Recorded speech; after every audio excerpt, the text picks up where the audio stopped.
It's the way it has to be made. It's this dry, Yeah. cured meat with spices on it. Oh, Fenugreek. Good.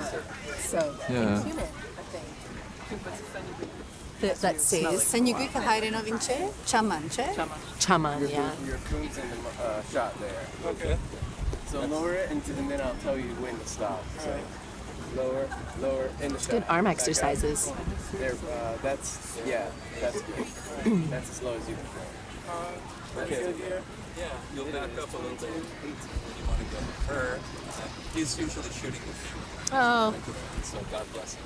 Okay, so you'll be about that same distance. You can back this way physically. There you go. All right. Okay. You're ready? Good. You're moving? Okay. Let's not do this. No. Hi. Thank you so much for spending some time with us. absolutely. So, who are you? So we are Zulal, an Armenian a cappella trio. We're based in New York City. We've been together for about 15 years. And what we do is take Armenian folk melodies, predominantly from historic Armenia, but also some from current Armenia, and we arrange them for three-part harmony. What do you mean prehistoric? No, historic Armenia. So historic Armenia is what's also referred to as Greater Armenia, the Armenia that is now largely present-day Turkey. In 1915, as some of you may know, there was a genocide of the Armenian people living in Turkey, and they were essentially, completely banished from their homes. And all of the music and the culture and the dances of those regions is something that, as a diaspora, we try to hold on to, because at this point, there really is no living legacy of those songs and those stories and those materials.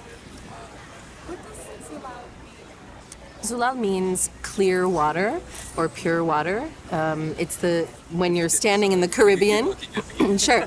If you're in the Caribbean and you're standing in water up to your waist or up to your neck, and you look down and you see your toes, it's that clarity. And we chose the name because we felt that we were coming away from instrumental folk music. We were trying to reach back to the original idea of what folk music was, which is, somebody in a field is tired and they just start singing to keep themselves busy, or a mother's trying to lull her child to sleep and is frustrated and starts singing out of frustration and starts singing to lull the child. And so these songs came from people without instruments. They weren't composed at a piano or anything like that.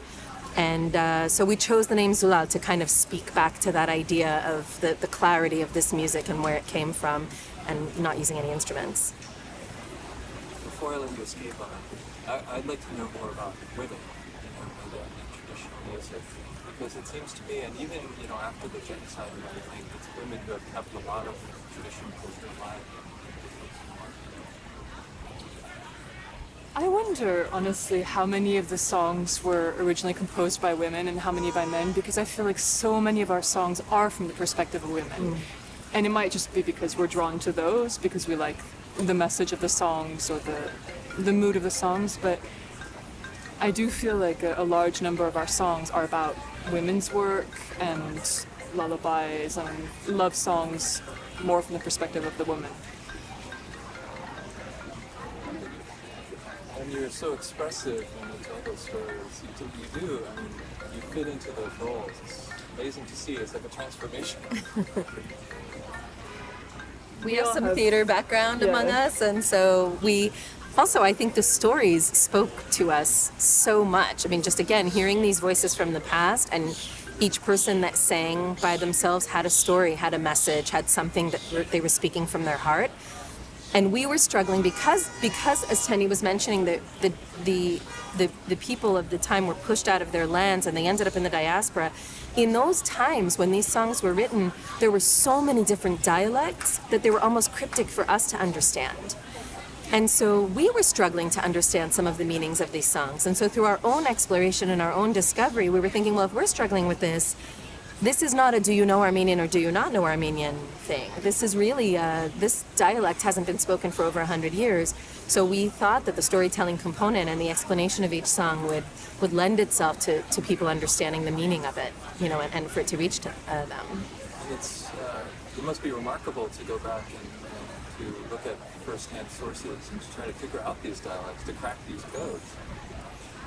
We often need help. Her parents are really good with that, and we've asked other sources as well, because sometimes, yeah, the dialects are really, really intense, and trying to figure out pronunciations and so forth. We try to be as accurate as we can, but yeah, it's not always easy.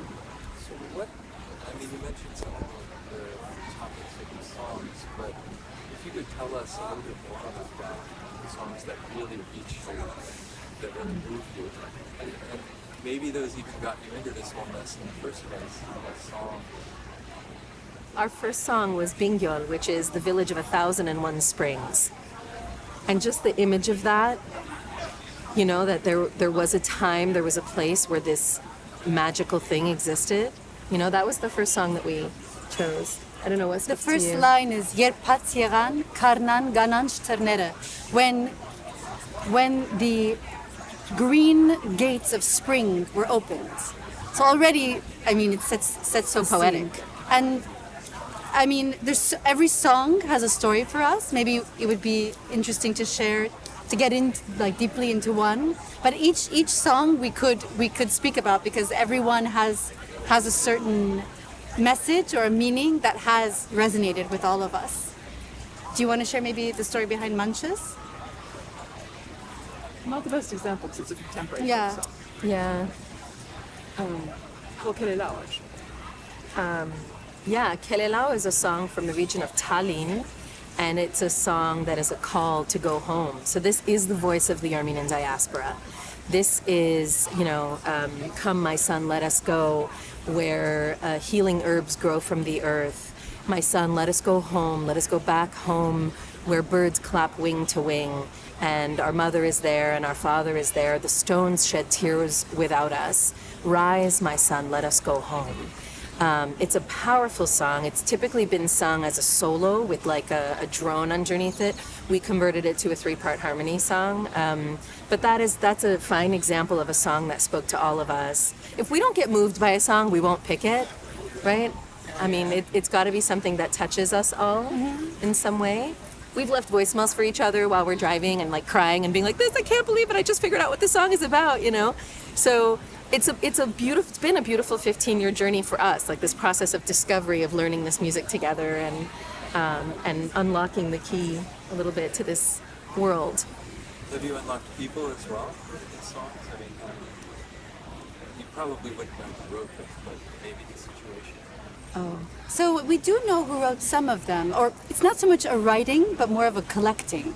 So you have Gomidas, who is a very important figure within Armenian folk music, who at the turn of the century traveled to these historic villages, now present-day Turkey, and collected all of these songs and really preserved them, arranged some of them actually for harmony, for choral groups. We don't sing anything of his arrangement, we do our own, but he's been very, very, very important in capturing some of these voices. Another one is Hayrik Muradian, who also from the region of Shadagh, which is Van, collected a lot of the voices of the people. So those are two sources that we do go to sort of collect and be inspired. Yeah, I had a chance to interview Levan Chorlikli. Chiningirian. Chiningiri. Oh yeah. Yeah, it was at the 100th commemoration. Yes. He's really interesting. We were there. We met him at that also. Here. Cool. Yes. It's, the music is so beautiful. I've always loved Hovannes. You know, I think Hovannes is remarkable. Hovannes Badalian. No, Alan Hovannes. Oh, Alan Hovannes. Oh yeah. So different. Yeah. Plus he's on this side. But But I think that he's a good example of the fact that somehow when you're Armenian, the tonalities of the music enter your music inevitably. So I feel like I don't know if I could name an Armenian musician or composer who's not going to somehow use the sounds of these folk songs in their music. And it might be subtle, but somehow those melodies with their particular rhythms and intervals are there. They're ingrained in you when you're in this culture and you're raised in it. I believe you. Why do you think that is? Why is folk melody and Armenian music so close to everything? Because we almost lost it all, I feel like. I mean, that's one reason why. I think we barely, as Tenny mentioned earlier, like, you know, we barely hung on to some of our traditions, and whatever has been rescued or saved, I think we want to hold on to. I don't think that's the only reason, but I think that's one of them. I also think that there's a kind of haunting spirituality. I mean, I'm very biased, obviously, but I think there's this haunting component to the music. And it really comes from people in pain, and it reaches us all. A mom today can relate to her child not falling asleep. Someone going to work today can relate to not wanting to work that day. You know, these are themes that are common for all of us in humanity. It ties us all together. I'll add that I don't know that Armenians are any more connected to their folk music than other cultures, but I do think that music culturally is a space that transcends language, right? And it transcends sometimes things we can't say with words or we can't express. So I think for many cultures, music is a part of the fabric of being alive that's in a way more intrinsic than language or other experiences. It's like food and music are the two things, you know, that And dance. And dance sometimes, but not everyone can do it, I feel like. But music and food are, you don't have to necessarily sing, you know, to have music inside you. So, is it difficult for three women in New York City to do what you do? Start this group and make it flourish? Well, we're lucky to be in New York City and to be of this time and place, so it's not like we're inhibited by, you know, oppression or you know, even being Armenians in Turkey today, which is different than being Armenian outside. You know, we love what we do, so we find the time to do it and we put in the work. Yeah. I mean, I think with art, there's a flow to things, and when something is meant to arrive and to become, it finds its path. And so I won't say that it was a struggle. I think we've been blessed, and we're cognizant of how lucky we are that this happened in a way above and beyond us. So it found its way out. Even, you know, there are, of course, times like we've been together for 15 years. It's a long time. So a lot has happened in our lives as a trio. But the fact that the music and what we create together has always found its way forward means that it was meant to be. So I think in a way there is a certain ease to us doing what we do. And without that ease and without it wanting to come forward and find its way in the universe, perhaps it wouldn't have been. You know? I don't know if it's too out there. Well, I had one other question that I was going to ask you if you had some questions. I was wondering about the three voices together. It struck me how universal that can be throughout different cultures and music making. I mean, there's sometimes when I'm in Scandinavia, what you're doing, or mouth music, you know, or even Indian percussion, vocalizing. I mean, I was wondering if that is a factor in your music making, if you've taken, hints from other cultures, or whether this is just a really wonderful, worldwide mix of song just by singing together. Specifically three, you're asking, right? Yeah.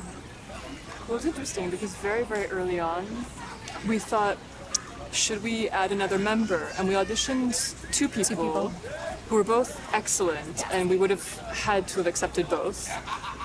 But we got some good advice from someone we knew who's a musician who said, don't expand, because then you change the sound and you become closer to something sounding like a choir, and that will just change your sound. You have a unique sound as three, and stay with that. And it was really, really good advice, and I don't think we would have survived had we been a bigger group, because there's something about the dynamic between the three of us, the difference of our three voices, but the way that we found and we continue to find a sound that works for the three of us, and a dynamic that works with the three different personalities.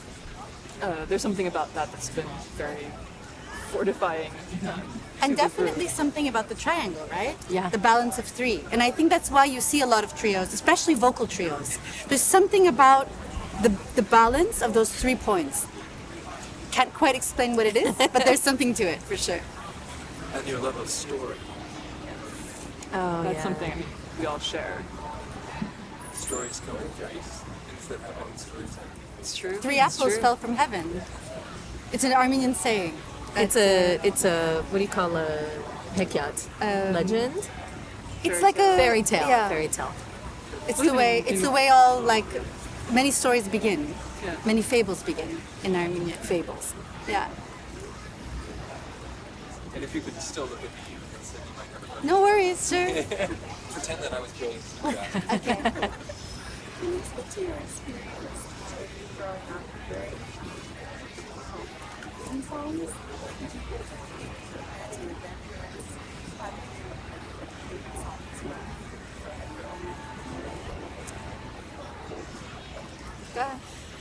I grew up listening to Armenian music. I feel like I don't remember a time when I wasn't listening to Armenian music. It was in the car when we fell asleep on long rides and we woke up and it was still playing. And there was revolutionary music, like sort of songs of battle and war and songs, related to the 1915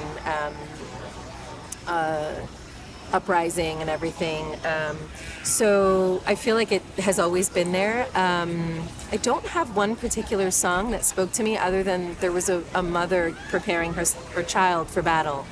And it was a heartbreaking song about, instead of giving you your school books, I'm handing you your shield. Instead of giving you, whatever else I guess a child needs, instead of giving you lunch to take to school or milk or whatever, I'm giving you a gun to carry to go into battle.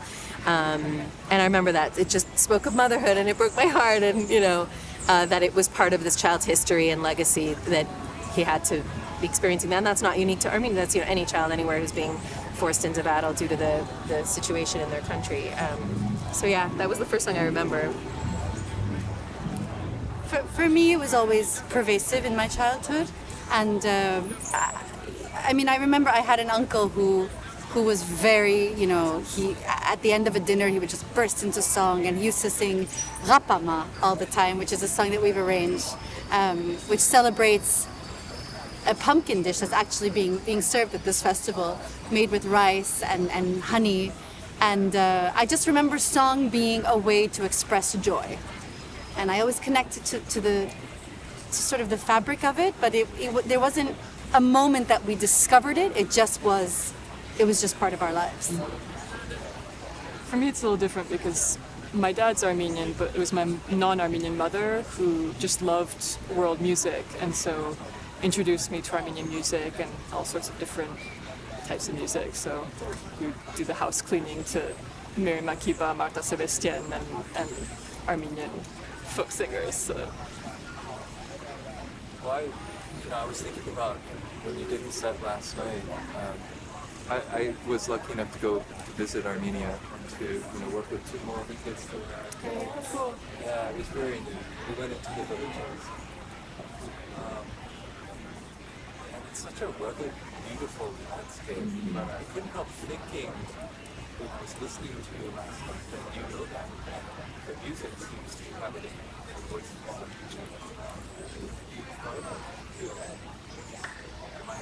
Is that crazy?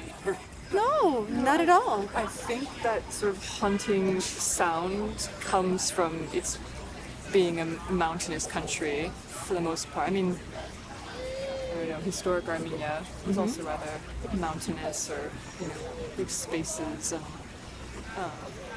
and yeah, a hard life. All these songs come from that toil that was just the idea of survival.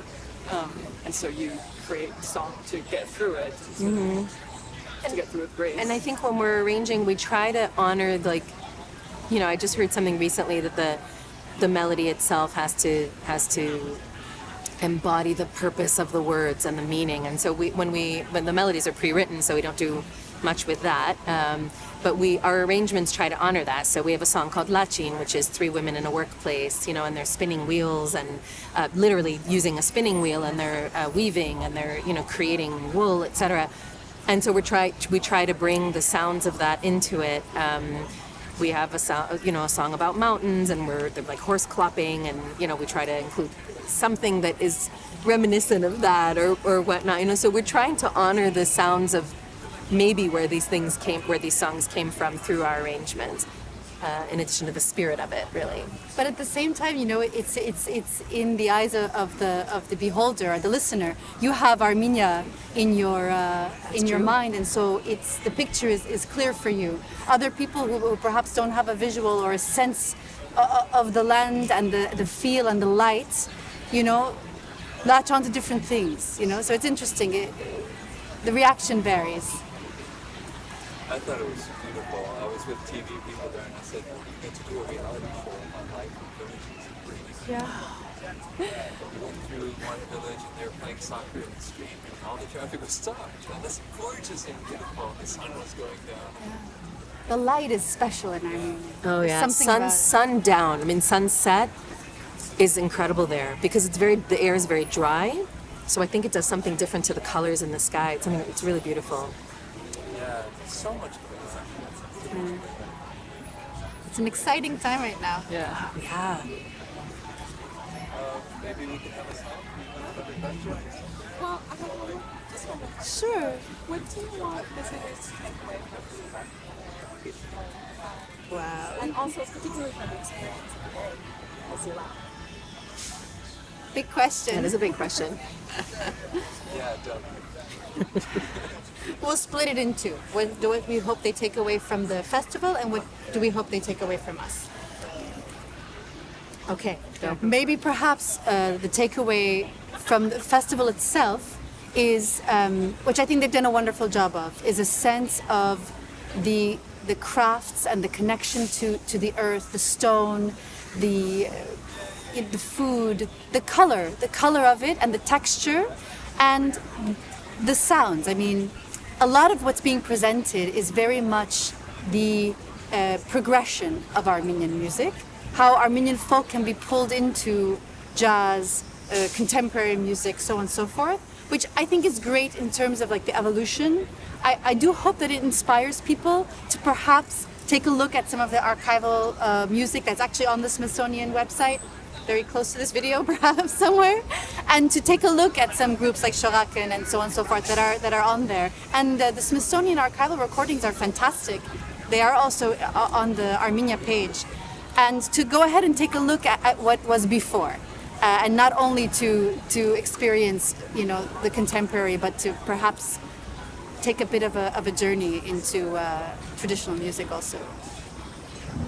And maybe to that point I think similarly with our performance, hopefully it sparks an interest in the listener who's unfamiliar with Armenia, to explore a little bit more about the country, to learn a little bit more about the music, the food, the people, the land, maybe visit, maybe just be curious about it, or hopefully it sparks an interest.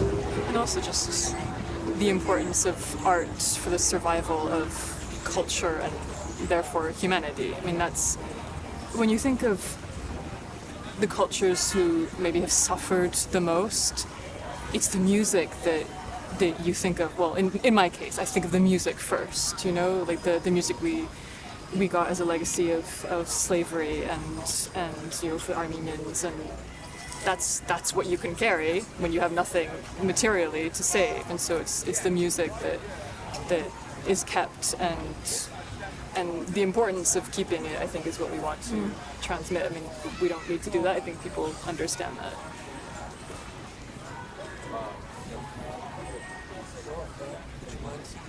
Perhaps the one you brought up. Sure.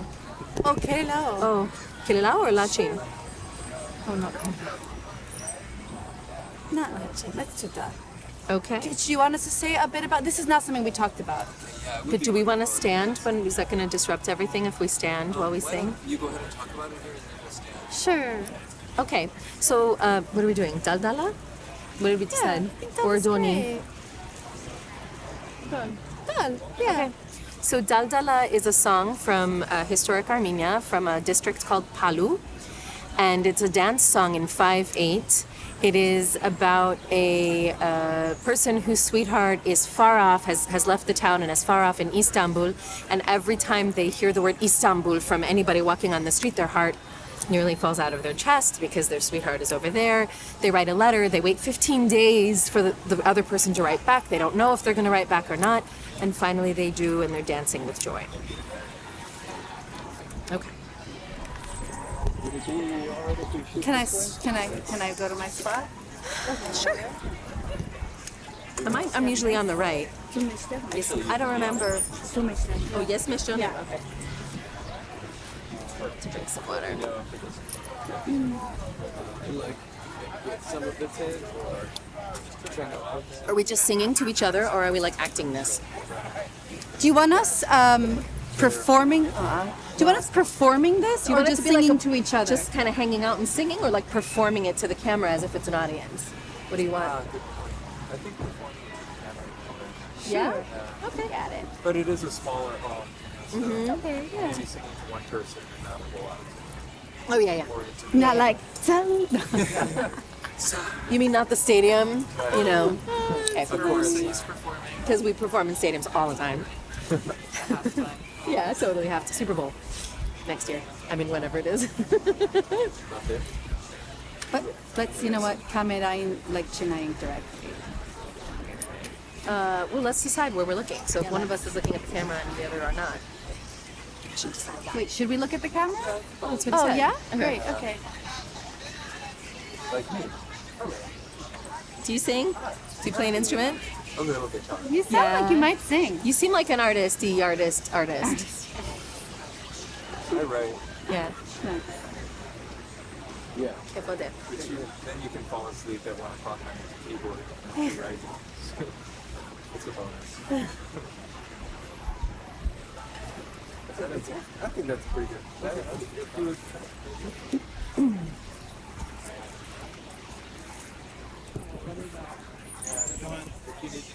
Sorry for the shoes. Tell us how. Is this good? Are we all in it? Yep, you're all in. Maybe let's actually move a little bit towards the left this way. Yes, that's perfect. A little bit more. I thought it was perfect.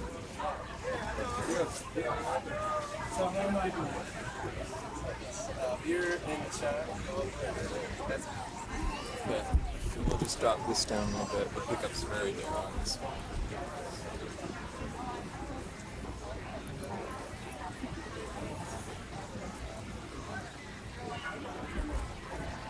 Do you think you could sing a little bit so that will...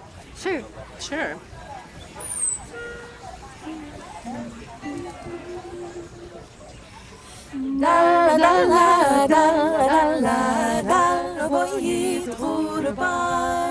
Good. It's got a good double. Great. Ready? Yeah. Say when.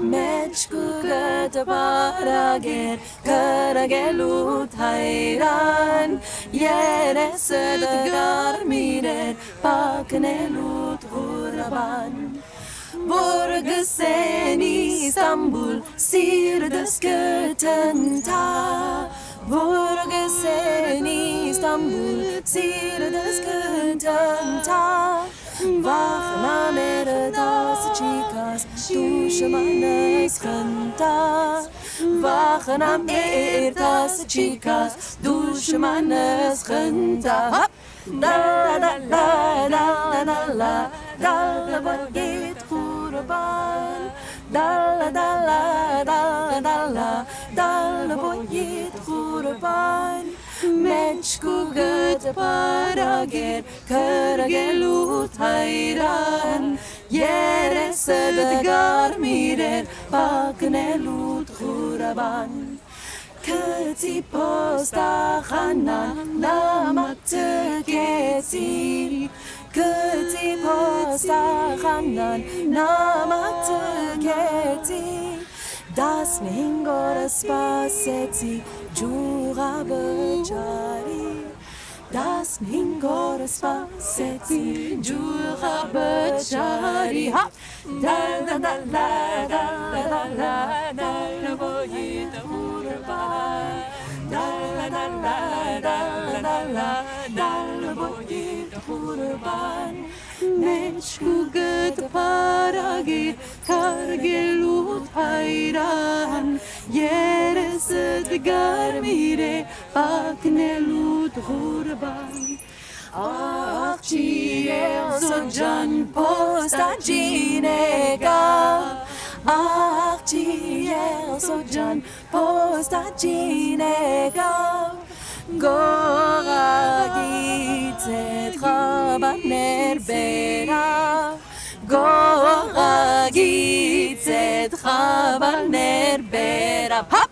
Dal da da da da da da da Dal boyit hurban Dal da da da da da da Dal boyit hurban Meçku gıd parager karagelut hayran Yere sıd garmire baknelut hurban Meçku gıd parager karagelut hayran Yere sıd garmire baknelut hurban